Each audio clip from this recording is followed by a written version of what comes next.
Hey friends, welcome to Wednesday, March 29th. Thanks for joining me for today's episode of Enough for Today.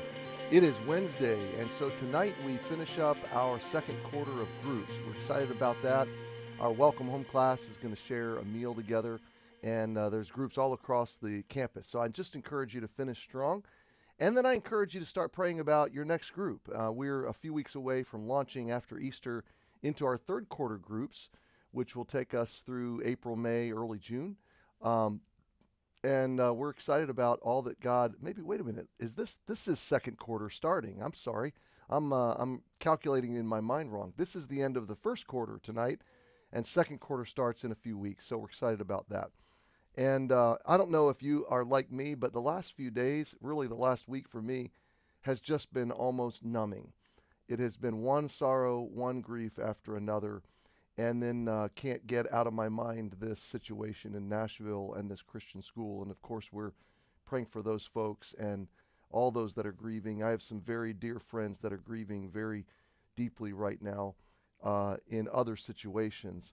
And then, of course, yesterday we had staff meetings and we reviewed all of our security procedures at our school and made sure that we're, as best as we can, being vigilant. So we appreciate your prayers and all these things.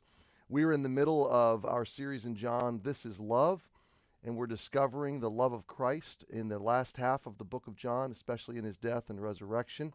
So on Sunday, we will continue that. And today we are in Psalm 75, and I'm delighted that we are starting this psalm together. We read it yesterday. It is a psalm of worship. It is a psalm of prayer and then listening to God and then responding to God. And it kind of roadmaps out a worship service in ancient Israel, which is not entirely unlike what we do every Sunday. So let's just take a look at maybe the first two, maybe one to three verses here in Psalm 75. Unto thee, O God, do we give thanks. Unto thee do we give thanks, for that thy name is near, thy wondrous works declare. Now, here's what happens to me. I'm sure it happens to you. You look horizontally, you look at the circumstances, you look at the challenges, you look at the problems, and they just chop you off at the knees. And your head gets into that. And it's not like we can avoid that, right? I mean, that's life. We live there. You can't go forward in life just, with your head not looking at reality. So we have to engage. We cannot be aloof. You've heard that, maybe that phrase, someone that's so heavenly minded, they're no earthly good, or reverse of that, someone that's so worldly minded, they're no heavenly good. And I don't like cliche Christianity, so I hate those statements. But the intent is, there is this dual reality that we very much live with. There's a temporal reality and there's an eternal reality. And sometimes the temporal reality is flat overwhelming. And that's real. It's real temporarily, okay? But the fact that it's temporary doesn't mean we can ignore it. It's still there, right? We have to plow through it. We have to endure. We need patience. But we do need perspective in those times where the now just clouds in and encroaches and just gets overwhelming. And this is what this verse helps us to see. It helps us, number one, to give thanks. Because whether we see it or not, and most often we can see it if we look, God is doing some wonderful things, and he has done some wonderful things for which we can give thanks. And so thanks is a good way to break down the power of the overwhelming in your life, to find that which is wonderful and thank God for it.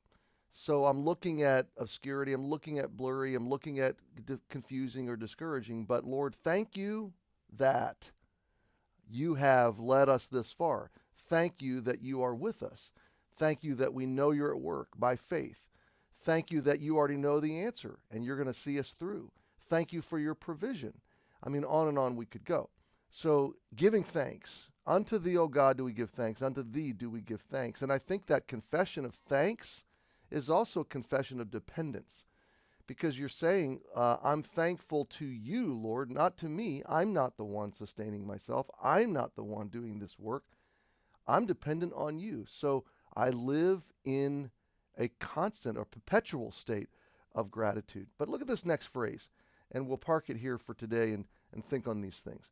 For that thy name is near, thy wondrous works declare.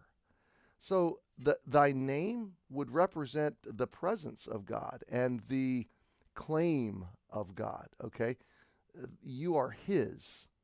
You bear his name. In my world, his church, his school, his kids, his people, his church family. In your world, God, this is your family. These are your finances. This is your marriage. These are your opportunities. This is your career that you gave me. This is your education and opportunities that you've given me. This is, and you can go on and fill in the blanks in your life, but for that thy name is near. Lord, your presence, your reality, your possession of me and my life and my story, that puts God's name near. It brings God's presence near. For that thy name is near, thy wondrous works declare. And what the psalmist is really launching into is the fact that when we see the work of God, we know that God's presence is close. Now, that's an important reality, my friend, because a lot of times we can look at the world growing darker and darker and think, where is God in any of this? But, my friend, his wondrous works still declare that his name is near. And the work that he's doing in your life is a part of those wondrous works. The work that he's doing in our church family is a part of that wondrous work. So know that his name is near today. Give him thanks. I hope to see you tonight at church. And if not, we'll see you tomorrow. Thanks for joining me. Happy Wednesday, my friends.